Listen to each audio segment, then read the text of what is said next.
Shalom jemaat yang dikasihi Tuhan, kiranya damai sejahtera Tuhan Yesus Kristus menyertai saudara-saudara sekalian. Bapak Ibu, saudara-saudara yang dikasihi Tuhan, bagaimanakah ketika kita di dalam hidup ini menyadari sudah melakukan sebuah kesalahan di hadapan Tuhan? Apakah kita mengeraskan hati dan tetap melakukan apa yang salah itu?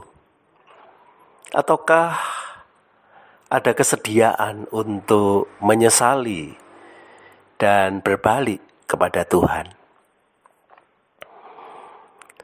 Lalu bagaimanakah kalau kemudian kita juga melihat bahwa ternyata akibat dari kesalahan kita itu, kita mengalami sesuatu yang menyakitkan di dalam hidup kita. Akankah kita kemudian memohon pertolongan Tuhan di dalam situasi seperti itu?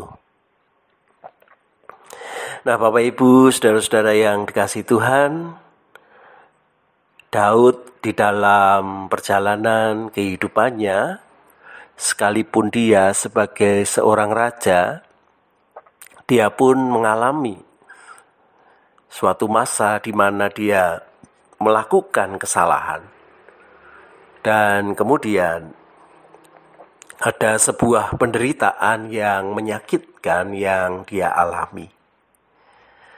Dan yang dilakukan oleh Daud adalah datang kepada Tuhan, mohon belas kasihan Tuhan. Di dalam Mazmur pasal yang ke-6 dikatakan di ayat yang kedua yang menjadi seruan Daud kepada Tuhan.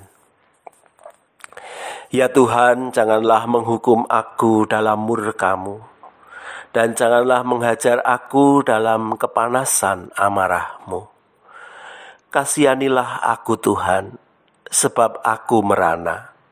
Sembuhkanlah aku Tuhan, sebab tulang-tulangku gemetar, dan jiwaku pun sangat terkejut. Tetapi Engkau Tuhan, berapa lama lagi? Dari ayat kedua sampai ayat yang keempat ini, Daud menunjukkan betapa dia mengalami penyesalan yang luar biasa di hadapan Tuhan. Dia sadar sudah melakukan kesalahan, sudah mengalami penderitaan, dan disitulah dia memohon belas kasihan Tuhan supaya meluputkan dari amarah Tuhan. Dan dilanjutkan di ayat yang kelima, supaya bahkan menyelamatkan dari kematian. Kembalilah pula Tuhan, luputkanlah jiwaku, selamatkanlah aku oleh karena kasih setia-Mu. Ada satu permohonan yang besar supaya di dalam situasi itu dia diselamatkan.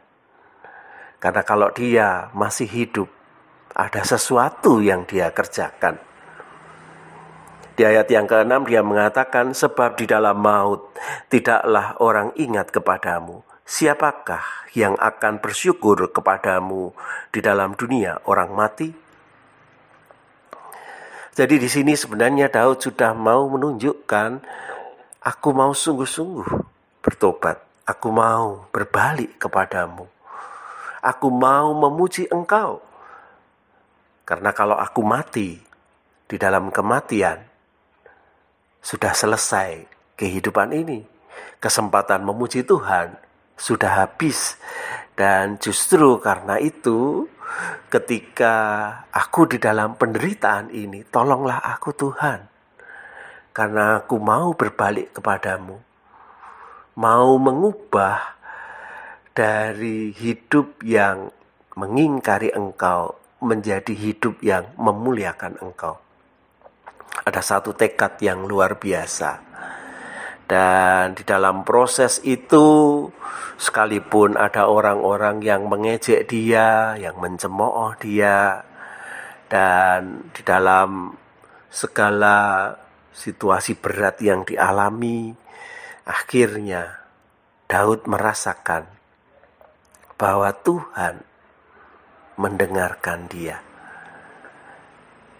Mulai ayat yang ke-9b dia mengatakan, sebab Tuhan telah mendengar tangisku, Tuhan telah mendengar permohonanku, Tuhan menerima doaku. Jadi disinilah ada titik di mana Daud menyadari bahwa Tuhan selalu baik di dalam hidupnya. Permohonannya di dalam situasi sulit pun didengarkannya, dan dia mendapatkan pemulihan yang datang dari Tuhan. Nah, Bapak Ibu Saudara sekalian, apa yang sedang kita alami di dalam kehidupan kita saat ini? Situasi apa yang sedang terjadi di dalam diri kita? Kalau memang benar kita sudah pernah melakukan kesalahan di hadapan Tuhan, mari dengan segala kerendahan hati kita berseru memohon kepada Tuhan, mau menyadari kesalahan kita, berbalik dari sikap hati yang melawan Tuhan menjadi hati yang mau memuliakan Tuhan. Karena kesempatan kita memuliakan Tuhan selama kita masih hidup di dunia ini, selama kita masih memiliki nafas untuk memuliakan Dia. Yakinlah, seberat apapun kesalahan yang dilakukan, Tuhan pasti mendengar permohonan kita, mendengar seruan kita minta tolong. Kiranya Tuhan memampukan kita untuk mengambil langkah itu. Amin.